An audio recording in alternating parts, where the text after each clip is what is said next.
Is it 300 degrees out? Yes. Yes, it is. Is she still going to drink a hot coffee? Abso-freaking-lutely she is. Cheers, everybody. Welcome to Hopefully Here. I am Hope, and as always, super stoked to have you. I'm going to do a bit of a book haul. Not a bit. It's going to be a book haul, but it is a smaller book haul. I have 10 books here to talk about that I have acquired over the last few months. And I thought, you know what? Why not discuss them? Because they are books that I really want to get to. I'm actually struggling with, I depend so heavily on the library for my reading. I always have, I always will. But I have so many books physically now around me that I just really want to read that my library books are kind of getting pushed to the back burner, which is the great thing about libraries. I get them out. If I don't read them, I just take them back.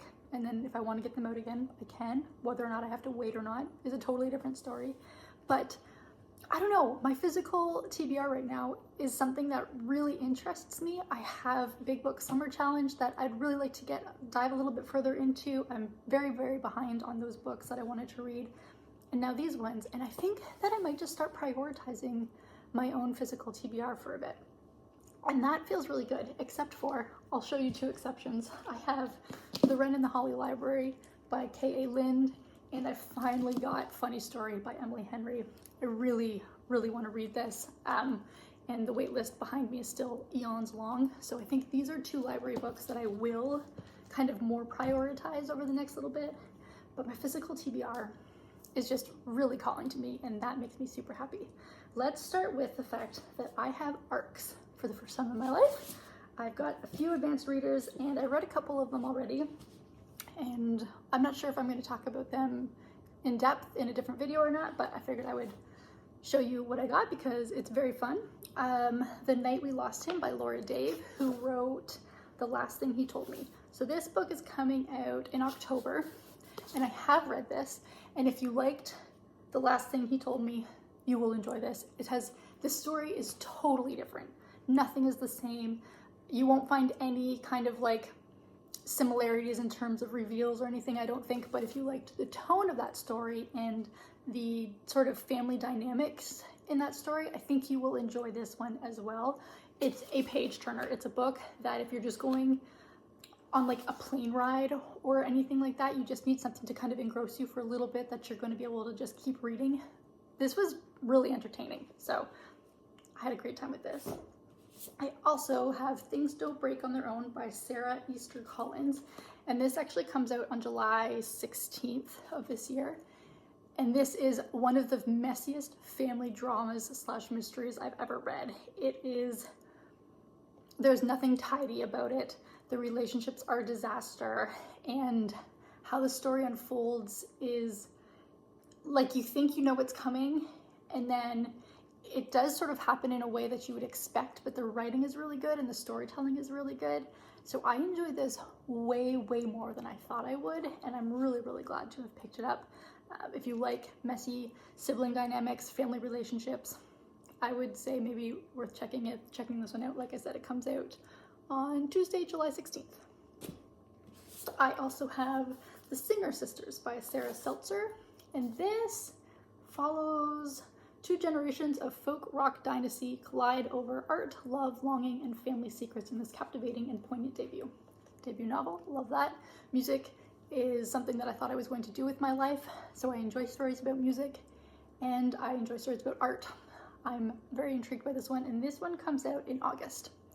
I will try to get to this in the month of July so that if I have anything to say about it, I'll let you know, but yeah, really excited about this. And then the final arc that I want to talk about is Intermezzo by Sally Rooney. This thing is a chunkster. It comes out September 24th. I got my hands on it. I'm so, so stoked. I know that for a lot of people, Sally Rooney is like god tier author. She is not that high up on the list for me, but I have enjoyed everything that I have read by her. And I think I've read all of her novels, I'm pretty sure.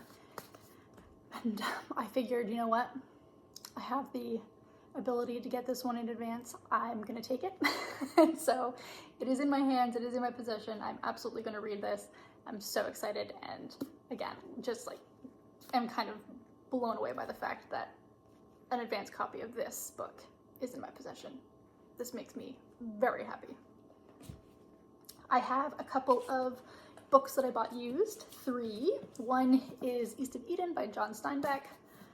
Massive, definitely eligible for Big Book Summer, but like I said, I've got a lot of big books that I had already put on my TBR. I'm not sure that I'm going to get to this one immediately, but it is definitely one of those classics that has been on my radar to read, and very much I'm looking forward to getting to it when I have the time. I have never ever read this author before, and that is Kristin Hannah. This book, I believe, is one of my sister's favorite books of all time. I've never read her before. She is selling like hotcakes.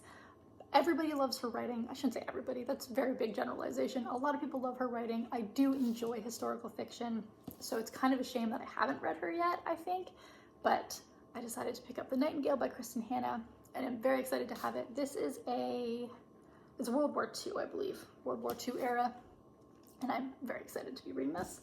And then another author, huge author, that I've never read before, and I'm actually really excited to read this one, and that is Stephen King. I got his fairy tale book.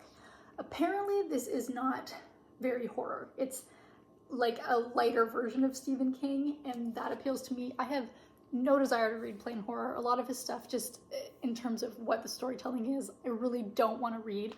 So I'm going into this with a little bit of trepidation, but the person who told me about it, I trust their judgment, because they also don't really like intense horror or anything. And honestly, the premise sounds really interesting.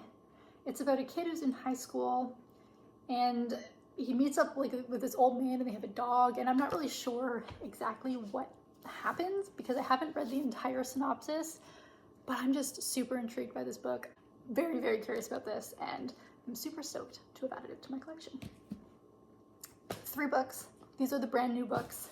First, I have The Rachel Incident by Caroline O'Donoghue. This is a book that when I first started hearing about, mostly around the time of the Women's Prize,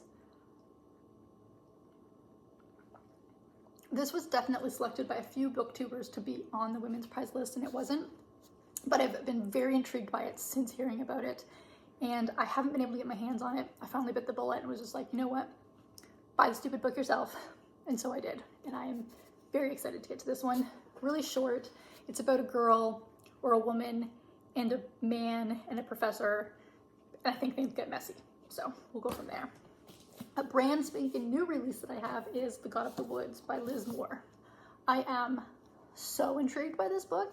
Again, a bit of a chunkster, but I like big books. I cannot lie. And it's got like this vibrant pink.